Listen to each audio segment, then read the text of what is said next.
السلام عليكم ورحمة الله وبركاته. ازيكم عاملين ايه؟ يا رب تكونوا بخير، ويا رب تكونوا في احسن حال، ويا رب تكونوا دايما على طاعة الله. انا بصراحة كنت مجهزة فيديو عن الصلاة على رسول الله صلى الله عليه وسلم. كنت مجهزة فيه حاجات كتير يعني، بس انا المرة دي طلعت وهغير الفيديو، وعلشان في يعني لاحظت ان على الجروبات وكده في ظاهرة غريبة اسمها ظاهرة اكتئاب ما بعد العيد. انا اول مرة اعرفها بس يعني على طول اعرف اكتئاب ما بعد الولادة، اكتئاب ما بعد مش الدراسة لكن دلوقتي ما شاء الله طلع اكتئاب ما بعد العيد برضو ما شاء الله. والله انا بحس ان الفيس والانستجرام واللي هي المواقع التواصل الاجتماعي عامة اللي بيبقى فيها خد وهات وكلام وكده، انا بقيت بحس ان هي بدأت تبقى بتطبق النفسية على بعض، يعني بتنشر النفسية على بعض. تمام. انا مش ايه النفسية اللي بعد، يعني ايه الاكتئاب اللي بعد العيد ده؟ انا عايزة اعرف. الفيديو ده شوية هيكون موجه للستات بصراحة. انا عايزة اعرف ايه النقطة اللي فيها اكتئاب، يعني ليه؟ يعني سبحان الله يا ربي، كان في موسم جميل خالص بتاع رمضان، وكان في روحانيات جميلة، اللهم بارك، ربنا يعيده علينا يا رب. بعد كده دخلنا في العيد وخروجات العيد، او حتى القعدة في البيت بس بفرحة وانبساط، ودي اصلا مكافأة من ربنا الحمد لله. خلصت، وبعد شهر تاني بعد شهرين تقريبا، او شهرين الا كمان، في عيد تاني جاي. يعني انا مش فاهم. بصي، انا هبدأ فيديو معاكي علشان هسميه خليكي ست رايقة. يعني ايه؟ بمعنى ايه خليكي ست رايقة؟ يعني انا هقولك وجهة نظري. هو احنا ليه كل شوية عندنا اكتئاب؟ يعني ايه اللي جايب الاكتئاب؟ جايب على الست الاكتئاب يكبرها، الزعل يكرمشها. بتكلم بجد. ليه اكتئاب؟ يعني احنا عندنا اكتر من حاجة يعني تفرحنا. وبعدين سيبك من الكلام اللي هو اكتئاب ما بعد مش عارفة ايه واكتئاب. انا مش عايزة حد يتأثر بأي بوست على الفيس، مش عايزة اي حد يتأثر بأي كلام بين ستات. ده كلام يا حبيبتي، الواحدة بتبقى ماسكة الموبايل بتكتب، بتعوم مع العوام كده، بتعوم مع الموجة، بتقول نفس الكلام اللي حاصل. ماشي، بتقفل بصوا الدبانة بتاعت كل مرة. بتقفل الفيس، بتضحك مع جوزها وعيالها، او بتضحك مع مامتها وباباها، او بتضحك مع اصحابها. تمام. فهي بس ما عملت وخدوا بالكم من الحتة دي. انتي او غيرك او ده ذنب وانتي مش واخده بالك منه. اما تكتبي انا مكتئبه او انا عندي اكتئاب، انتي في ناس يبقى انا عارفين لو زعلت شويه، يعني حاجه بسيطه حصلت في اليوم مثلا وضايقتها او زعلتها او كده، وبعد كده شفت البوست بتاع الاكتئاب ما بعد العيد او ما بعد رمضان، بس يبقى انا هو الاكتئاب ده اللي انا حاصل لي، يبقى انا هو الاكتئاب ده اللي انا حاسه بيه، يبقى انا هو ده. يا حبيبتي ليه؟ عايزه انا كلامي لكل ست رايقه. خليكي رايقه، مش اي حاجه تضايقك، مش اي حاجه تخليكي تنكدي على نفسك، لان الست هي عمود البيت وعنوان البيت. الست لو متضايقه بيتها هيتضايق، الست لو فرحانه بيتها وولادها وجوزها كل حاجة تبقى فرحانة. واحنا عامة الستات مشاعرنا بتتحكم فينا بشكل تقريبا كلي. يعني انت لو متضايقه ما بتعمليش اكل حلو، ما بتنظفيش جامد، ما بتبقي سايبه كده الدنيا حواليكي تقرب تعدل، الولاد بقى ما بتركزيش معاهم. تمام. طب ليه؟ الحمد لله على كل طب انت تقولي لي، طيب تمام، قولي لي على حاجات لما اجي اكتئب ما تخلينيش اكتئب. تمام. الحمد لله على نعمة اليوم العادي اللي احنا بنعيشه. مش هقولك الحمد لله ان في موسم زي موسم رمضان عدى علينا، مش ما هقولكيش الحمد لله احمد الله ان في عيد من الاعياد واحنا بكامل صحتنا وبعددنا وبحياتنا وبروتيننا العادي الطبيعي معدي علينا. طبعا ادينا شفنا يا رب، اللهم انصرهم غزة، اللهم انصرهم يا رب. ايه اللي حصل والعيد عدى عليهم ازاي ورمضان عدى عليهم ازاي؟ اللهم لك الحمد كان باغي لجلال وجهك. دي الحاجات العاديه اللي ما تخليكيش ممكن تكتئبي. تمام. بصي حواليكي كده، كم من بيت فقد حد عزيز عليه، كم من حد مريض، كم من حد بدل ما يعدي العيد عليه بيعدي العيد في المستشفى، كم من حد مديون، كم يعني. بصوا الحمد لله، اللهم لك الحمد، صحتنا فينا، احنا بخير. بلاش، انا الصراحه بحسها شويه تفاهه يعني. مفيش حاجه اسمها اكتئاب. اخلق لنفسك روتين، اخلق لنفسك روتين. الروتين ده تشطب منه كلمه اكتئاب، تشطب منه كلمه زعل. يعني اكتئاب ما بعد الولاده، انا مش عارفه ايه اكتئاب ما بعد، انت جاي لك ضيف جديد يعني انا مش عارفه. بيحطوا كلمه اكتئاب دي في مسميات، بيحطوا لها عناوين بحيث ان هي اي حد يتذكر. بقت مواسم: اكتئاب ما بعد العيد، اكتئاب ما بعد الولاده، اكتئاب ما بعد رمضان، اكتئاب ما بعد اللي مش عارفه ايه، اكتئاب الدراسه، واصبحت سبحان الله العظيم، اصبحت السنه كلها دلوقتي اكتئابات. يعني انا عايزه اي ست، خليكي ناصحه وخليكي حلوه وخليكي قويه، خليكي رايقه وخليكي انيقه، خليكي شيك في تفكيرك. لما حد يكتب بوست مش لازم نجري وراه، مش لازم نسوق مشاعرنا معاه. لا، مفيش حاجه اسمها اكتئاب كذا، لا. اكتئاب ليه؟ مفيش حاجه اسمها اكتئاب. انا خليكي اصحي الصبح، اصحي بدري، استنشق الهواء اللي انت الهواء الجميل قبل بتاع الصبح ده، اللي هو قبل ما بقى العربيات بقى الدخان والمصانع ومش عارفه ايه، الهواء النظيف ده. تمام. استمتع وسط عيالك، اعملي كوبايه القهوه اللي بتعدلك مزاجك، العبي رياضه ببيتك، اعملي مشروب حلو بتحبيه، اهتمي بنفسك، اعملي ماسك، اعملي شعرك حلو، البسي بيجامتك النظيفه ورشي البرفيوم بتاعك. يعني انا شايفه ان كل الحاجات دي جميله، جميله جدا. ما تخليش اي واحده ممكن تكتئب. لو انت بتشتغلي استمتعي بشغلك، استمتعي بشغل. بلاش احساس الست المطحون. ايوه والله مطحونه، وانت فوق راسي وفوق راس اي حد. ويعني احنا الستات كربات بيوت، يعني احنا من غير شغل متمرمطين، ما بالك انت كمان بتشتغلي. بس برضو كمان ما تنسيش ان دي نعمه كبيره. والله اكتر من 60 حد او اكتر مليون حد نفسهم فيها ومش طايلينها. فانا قصدي ان كل حاجه نعمه، كل حاجه نعمه. بلاش النعم دي تضيع مني، ملاش. لانها لو ضاعت منك، عارفه ايه الاكتئاب الحقيقي؟ الاكتئاب الحقيقي ان انت ما تعرفيش تسيطري على نفسك مقابل كلمه اتقالت قدامك، او مقابل احساس تافه انت حسيتيه. ممكن لو اديتي لنفسك 5 دقايق تفكير كده، هتحسي لا انت مالكيش حق ان انت تحسي الكلام ده. انا عارفه ان في ناس كتير هتعارضني، بس انا بقولك الكلام الصح. انا بقولك يا حبيبتي احنا لازم نحافظ على نفسنا، لازم نحافظ على شبابنا. لازم اساسا الاكتئاب بعد سن 30 هيعملك بص تجاعيد كتير في وشك. وبعدين في حاجات كتير في اليوم، في حاجات كتير حلوة قوي. خدي ولادك واخرجي.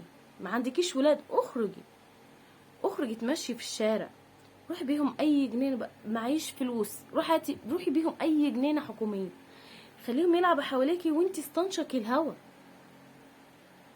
استنشقي الهوا الحلو. خدي كتابي قريه، خدي كتابي.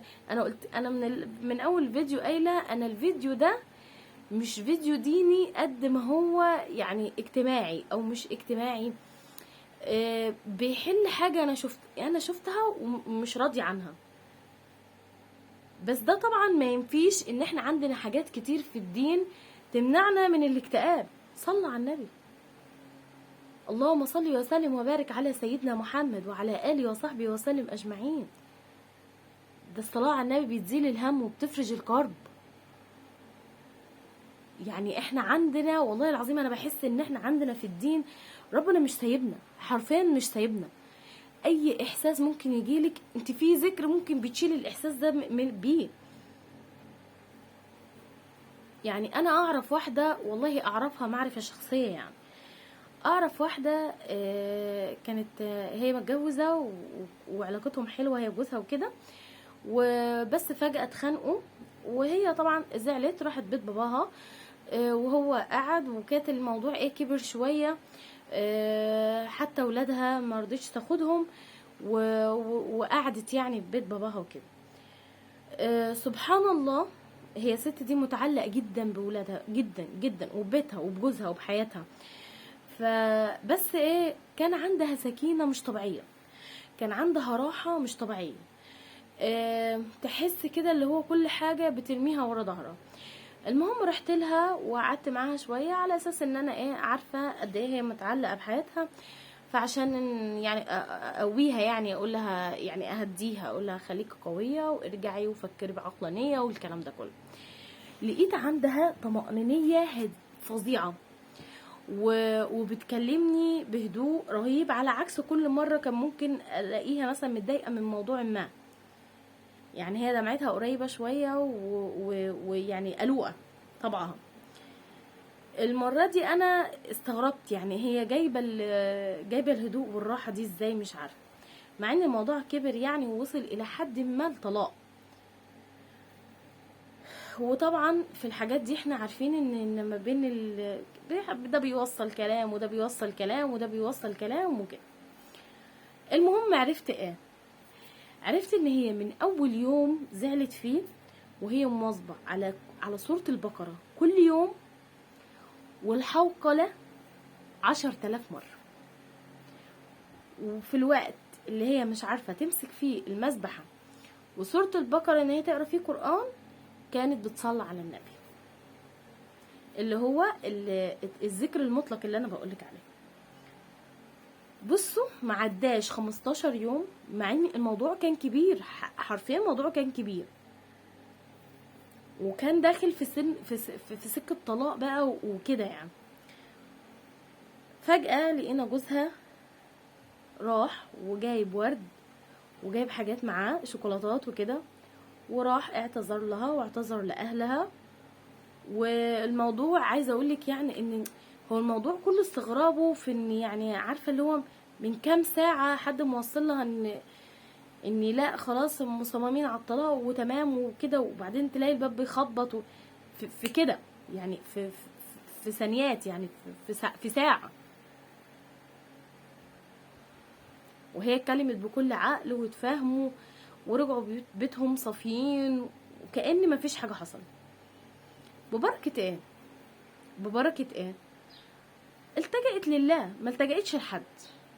لا راحت تكتب على الفيس انا مكتئبة وهموت ولا كلمت صاحبتها اللي هي انا مثلا قعدت تقول لي، انا كنت كل ما اقول لها حاجة تقول لي سيبيها على الله. توكلت على الله، سيبيها على الله، ربنا هيحلها، سيبيها على الله. قالت لي مفيش يوم عدى عليا ما قريتش فيه سورة البقرة، مفيش يوم عليا ما حوقلتش، لو ما جبتش ال10,000 بس برضو بحوقل. مفيش يوم جه عليا ما صليتش على النبي. الموضوع اتحل وهي بنفس راضية، انتوا فاهمين؟ لا اجهدت نفسها ولا دخلت في اشتباكات ولا عملت. الموضوع اتحل وكرامتها رجعت، وجوزها اعتذر لها ورجعت لولادها ورجعت لحياتها احسن مما كانت. بسبب ايه؟ بسبب ان احنا ربنا حاطط لنا حاجات بيطبطب علينا بيها. عايز ما تزعليش، بتزعل ليه وانا موجود؟ والله انا بحس ان رب العالمين معايا كده. لما اجي ازعل بتزعل ليه وانا موجود؟ طب ما حوقلي، لا حول ولا قوة الا بالله العلي العظيم. صلى على النبي، يعني صلى على النبي 1000 مرة، يعني كفيلة ان هي تفرج كربك وتزيل همك مهما كان. ده الجانب الديني. اما الجانب الاجتماعي الحياتي الانساني النفسي، اقف في البلكونه، كلي شوكولاته مع كوبايه قهوه، الدنيا تمام. انا بتكلم على الاكتئاب العادي، مش بتكلم حد كده هيدخل لا عندي مشكله كبيره قوي. انا بتكلم على الاكتئاب العادي، الستات اللي قاعده انا اكتئاب ما بعد العيد، ده استهبال. ان قبل ما تفكري انت جالك اكتئاب او جالك زعل او جالك، فكري في حاجه واحده. فكري طب انا البيت هيبقى ايه حاله، الولاد هيبقى ايه حالهم، طب وليه اصلا انا هبقى نقمه على نعم الله. واسفه لو كان كلامي تقيل، بس احنا ستات زي بعض، فلازم نقوي بعض. ربنا يبعد عنا الحزن. خليكي ست رايقه، خليكي ست حلوه. البنات والستات الرايقه بتبقى انوثتها طاغيه عليها، بتحبب اي حد يقعد معاها. شكوتك لغير الله مذله، ما تشكيش الا لله، واحتسبي اجرك، سواء كنت لسه مكتئبه او دفعتي عنك الاكتئاب. في كلتا الحالتين انت بتجاهدي نفسك، وجهاد النفس اقوى من الجهاد في سبيل الله. ما تستسلميش للشيطان، وما تستسلميش للسوشيال ميديا. ابوس ايدك، لا في حاجه حلوه ولا في حاجه وحشه، والله ده نقمه شديده. خدي بالك منها، وخليكي واعيه. لما تبقي انيقه ورايقه خليكي واعيه، مش اي حاجه نشوفها نقلدها من غير ما نحس. مش اي حد من البلوجر مثلا سافر نكتئب، احنا اصلك عايزين نسافر ومعناش فلوس. ما تعرفيش دي حاجات بتتصور على رأي فيديو اتفرجت عليه. طب ما هو انا زعلانه ان الراجل في الفيديو بيقول ان انا بساعد مراتي عشان بغسلها المواعين وهي نايمه. طب يا نجم مين اللي بيصور؟ انت بتغسل مواعين ومراتك نايمه، مين فين المصور؟ فهماني عايزه اوصلك ايه؟ دي حاجات بتتصور لا يمس الواقع باي صله. ودي رجاله قاعده عشان تعمل كده عشان تجيب منها فلوس. انتي جوزك راجلك شقيان بره، فلما يرجع ينام ده حقه، مش مستني ان كمان هو يرجع يغسل المواعين. ان عمل كده فضلا منه كتر الف خير، ان ما عملش كده ربنا يديه الصحه ويعمل. خليكي واعيه وخليكي حلوه، خليكي رايقه، ما تخليش اي حاجه تهزك بسهوله، عشان تعلمي ولادك الحته دي، عشان ولادك يطلعوا من السعداء. احنا لما بندعي لهم بنقول يا رب طلع ولادنا سعداء، يا رب ما تمسش قلبهم بحزن. فهم ولادك هيجيبوا القوه منين غير منك؟ خليكي قدوه حسنه. القدوه بتعلم في ولادنا اكتر من الكلام العادي. ابنك لما يشوفك ان انت بتحصل لك حاجات بس مش بتتنكدي بسرعه، مش بتزعلي بسرعه، بنتك هيبقوا زيك. وسواء مراته وسواء جوزها هيدعيلك.